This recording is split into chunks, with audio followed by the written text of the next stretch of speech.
are becoming more expensive. On top of that, Republicans have no real plan to ensure Americans' healthcare premiums don't skyrocket before the end of the year. They highlighted that and stood for that even just moments ago. For months, House Democrats have been sounding the alarm that Republicans need to work with us on extending the Affordable Care Act tax credits to keep health care costs low for American families. And we've put forward a plan that has the support of every single member of the Democratic caucus. We only need 4 Republicans to join with us in signing a discharge petition to prevent the American people from losing their health care coverage. Because we know when people don't have health care coverage, they don't stop getting sick. They don't stop needing medication. They don't stop needing to take their kids to the doctor. If they can't afford to go to the doctor, they won't see one, or they'll go to the emergency room, which is the highest cost, most expensive way to get care and limits our already burdened healthcare system. Which Republicans will be brave enough to join us? We just don't know. The American people can't afford inaction from Republicans, and it's time that they put politics aside and do the right thing. Lower costs, save healthcare, put the American people first. Now turn it over to Vice Chair Ted Lieu. Thank you, Chairman Aguilar, and I am so honored to be here today with 2 of our amazing freshmen, Shamari Figures and Sarah McBride. I also want to note that we had an election yesterday in America, and I want to congratulate Eric Gisler in Georgia for flipping a state House district. And just to give you some context, Democrats lost that district last term by 22 points. He won it last night. And I want to congratulate Eileen Higgins, the incoming mayor of Miami. She flipped that seat from red to blue, and she overperformed by 20 points. She is the first Democrat in nearly 30 years who's going to be mayor of Miami. And I dare Florida Republicans to try mid-decade redistricting, because we're going to win the seats that you have to weaken among Republican incumbents if you try this. Now, we have an affordability crisis in America. Electricity costs are surging, grocery prices continue to increase, and healthcare costs are skyrocketing. What is the President of the United States focused on? I'm just going to read you one of his many posts on social media. This one was from 2 days ago. The only reason Marjorie Taylor Brown, green turns brown under stress, went bad is that she was jilted by the President of the United States. Certainly not the first time she has been jilted. Too much work, not enough time, and her ideas are now really bad. She sort of reminds me of a rotten apple. Marjorie is not America First or MAGA because nobody could have changed her views so fast, and her new views are those of a very dumb person. That was proven last night when washed-up, Trump-hating 60 Minutes correspondent Leslie Stahl, who still owes me an apology from when she attacked me on the show with serious conviction that Hunter Biden's laptop from hell was produced by Russia, not Hunter himself, totally proven wrong, interviewed a very poorly prepared traitor who in her confusion made many really stupid statements. My real problem with the show, however, wasn't the low IQ traitor. It was that the new ownership of 60 Minutes Paramount would allow a show like this to air. They are no better than the old ownership who just paid me millions of dollars for fake reporting about your favorite president, me. Since they bought it, 60 Minutes has actually gotten worse. Oh well, far worse things can happen. P.S. I hereby demand a complete and total apology, though far too late to be meaningful, from Leslie Stahl in 60 Minutes for incorrect and libelous statements about Hunter's laptop, President DJT. Oh, now is my great honor to introduce an amazing freshman from Alabama, the great Representative Shamari Figures.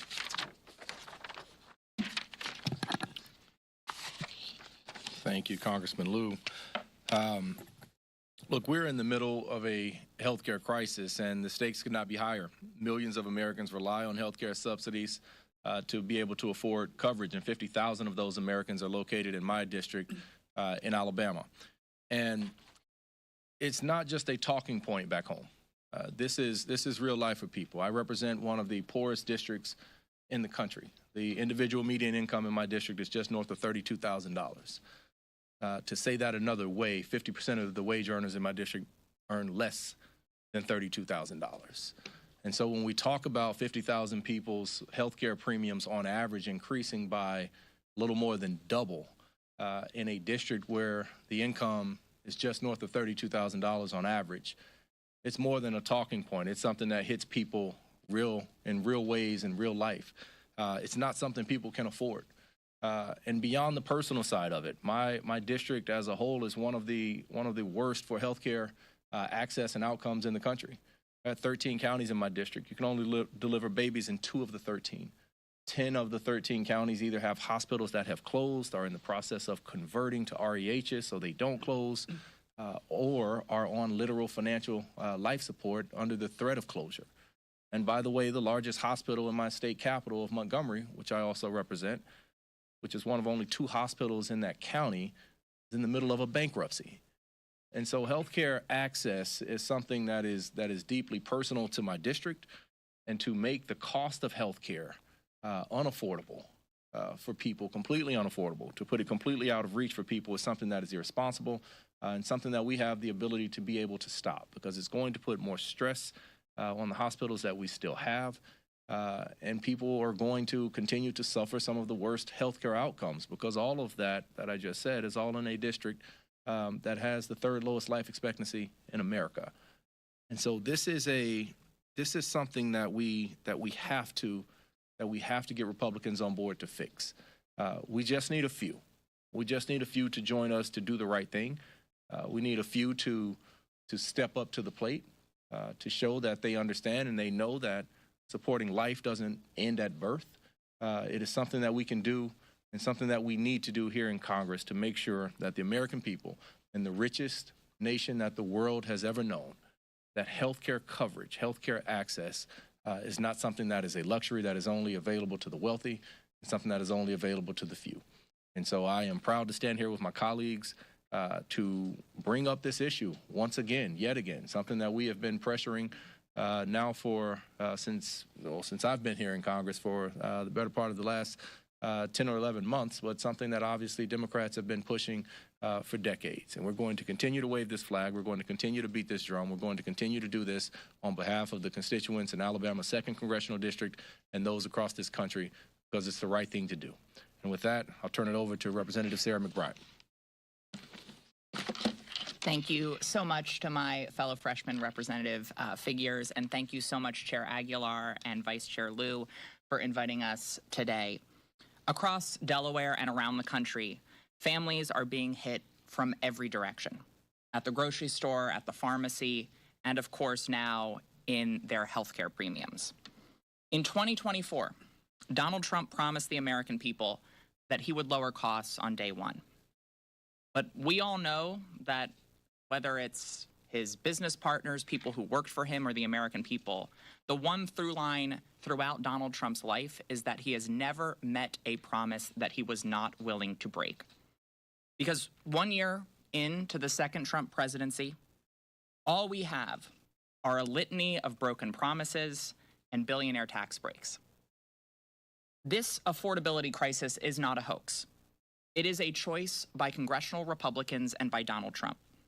A choice to impose a tariff tax on small businesses and consumers, a choice to cut food assistance, and a choice to insert a $1 trillion bomb into the center of the American healthcare system.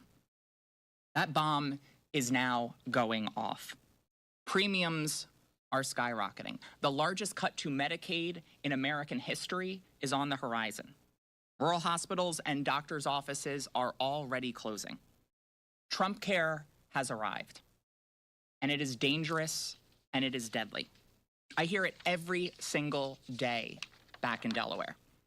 Dave, a constituent of mine in Newcastle, pays $350 a month right now for his wife's Marketplace plan. Next year, without the ACA tax credits, those premiums will jump to $1,200 a month. His wife lives with a disabling spinal condition, diabetes, hypertension, depression, and takes dozens of daily medications. Without this tax credit, they will lose their coverage that is keeping his wife alive. People like Dave are doing everything right, but Republicans in Congress continue to fail them. It's not too late. for my Republican colleagues to do the right thing, to make a different choice. As has been mentioned, we only need 4 Republicans in Congress to demonstrate courage on behalf of their constituents by signing this discharge petition to force an up or down vote on protecting care. But I'm not going to hold my breath, because while we are freshmen, while we are new, what has become abundantly clear to us in the last 11 months is the only thing that congressional Republicans are more loyal to than Donald Trump is to cutting the health care of the American people. Imagine winning those elections, getting all of that power, and spending all of your political capital on kicking millions of people off their coverage and jacking up healthcare prices for everyone else. People deserve so much better than what congressional Republicans and Donald Trump have offered them. I ran for office after my experience as a caregiver to my husband during his battle with terminal cancer. And I simply do not believe that in the wealthiest nation on earth, any American should have to go without the health care that they need to live and thrive. And so long as there is air in our lungs and breath in our bodies, House Democrats will fight for an America where every single American can get the health care they need, regardless of where they live and regardless of who they voted for in the last election. And so with that, I'll turn things back over to Chair Aguilar to answer any questions. Thank you, Representative McBride and Representative Figures. Andrew?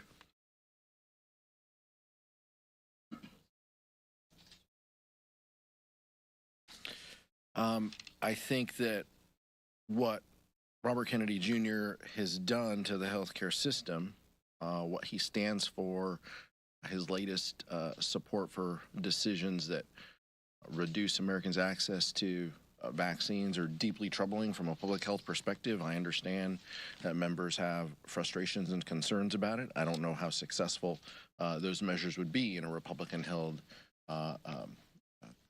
Congress, but I appreciate that members have a lot of views on this and want to hold the Secretary accountable. He is someone who is an impediment to Americans having health security. I think that's very clear, and the day for accountability will come. I don't know when that is, but the day for accountability for the Secretary and many others of the President's administration will come. We'll see what that looks like, though. Nick? I want to ask about the NDAA. The expected support of that bill. We'll see when it comes up. They got to pass the rule first. I think they're having some difficulty with that. If it comes up, well, we've had a caucus conversation this morning. Adam Smith presented the bill to the caucus, and members will make their decisions. I'll wait until the rule passes, and then I'll indicate where I stand on the bill. This NDAA has a provision in there requiring the Department of Defense to release a video of the strike on the Venezuelan boat, particularly their second strike that killed 2 defenseless shipwreck survivors. And if the Pentagon doesn't do that, then the Secretary of Defense's travel budget will be reduced. So you have now bipartisan support to get this video released. And we need to be asking, the American people would be asking, what is Pete Hegseth hiding? Michael?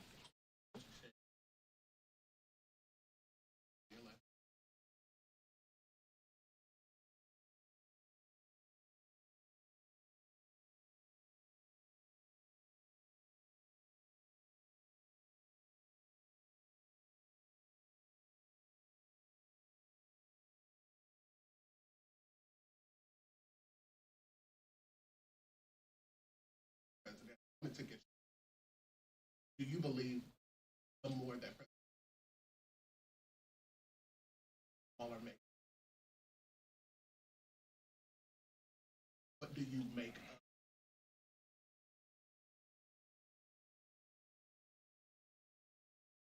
Kind of looking to replace some of.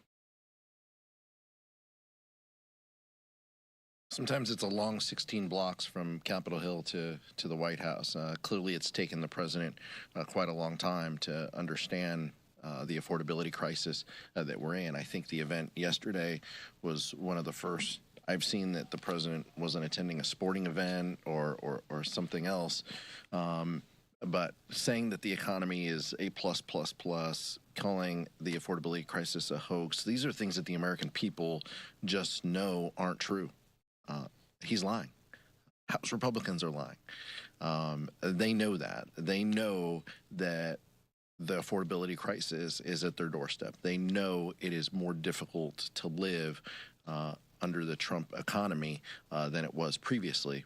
And they're holding him accountable.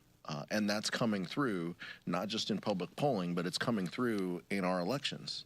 In every election that we've seen, special elections from last night to Iowa months and months ago to everything in between, New Jersey, Virginia, Mississippi, Georgia, I mean, all of these, Republicans continue to underperform because they have no real solutions. They won't solve the affordability crisis. They're only making it worse, and the American people are smart enough to know that. So I don't think that there's anything that the president can do, because clearly every time he gets in front of a microphone, he's saying something that is an outright lie, and the American people know it. So I don't have any problem with him continuing to